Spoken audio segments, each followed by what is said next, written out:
Hi, this is Teresa Giacino, and welcome to the House of El. After many hiatuses, March was jam-packed with Supergirl, with a new episode every week this month.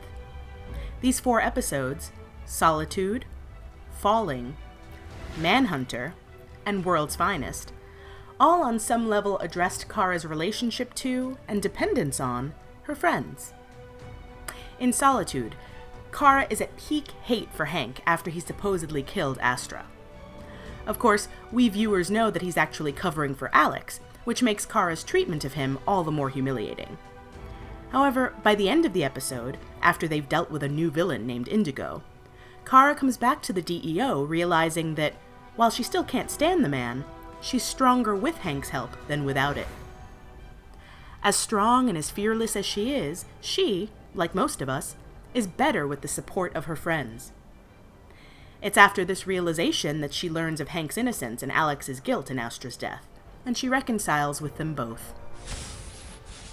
The next episode, Falling, really delved into how Kara really feels in each of her relationships.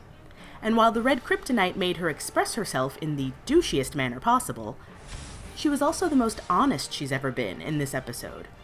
About resenting Alex, about her feelings for James, and about how she feels superior to Hank because she isn't afraid to be her true self in public. This episode basically shows us the consequences of holding in certain feelings rather than being open and honest with the ones we love. Those bottled up feelings have a tendency to explode inappropriately if they're not tended to in a timely fashion. If ever there were a PSA for therapy, this episode was it. In Manhunter, much of the focus is on another friendship entirely. That between J'onn J'onzz and Jeremiah Danvers. In those flashbacks, we think we lose Jeremiah after he protects J'onn from a murderous Hank Henshaw in the ultimate act of friendship. However, by the end of the episode, we learn that this friendship is still ongoing. Jeremiah is at Project Cadmus, and it's now J'onn's turn to protect him. With Kara, we go back to the theme that we first explored in Falling. How can we be honest with our friends without hurting them or making ourselves vulnerable? Kara, at long last, tells Lucy that she's Supergirl. At first, Lucy is furious that both Hank and Kara have been lying about who they are. Kara explains the fear behind the need to hide their true identities, and Lucy understands.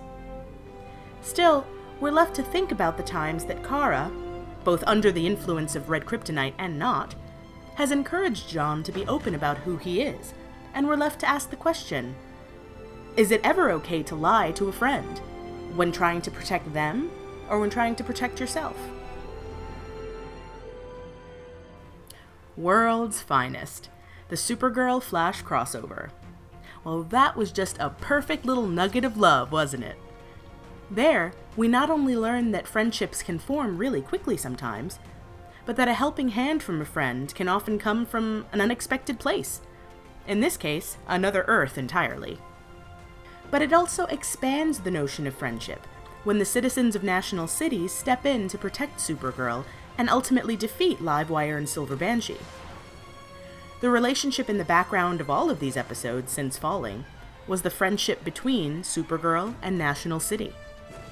She did the city wrong when on red kryptonite, but she apologized and did everything in her power to make it up to them.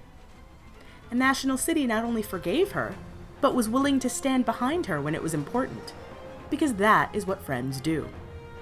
Ultimately, Supergirl teaches us that needing our friends doesn't make us weak. In fact, one's strength is proven over and over again in the ability to make and keep relationships. Friendships require honesty, vulnerability, communication, and love. All of those things require courage and strength, so in order to even have friends, you already have to be a strong person. Once those friends are made and kept, you're stronger still because everything you do is propelled further by their support. Well, that's it for March's House of El. I'd love to hear what you think about all this in the comments below. Now, Supergirl's first season ends on April 18th, so the last House of El for the season will be at the end of that week. It'll be a season wrap-up, so make sure you don't miss it so we can all celebrate the Girl of Steel's first season on television. And as always, for more Supergirl fun, you can check out my recaps here at the Mary Sue every Tuesday. Thank you for listening, and I will see you next time at the House of El.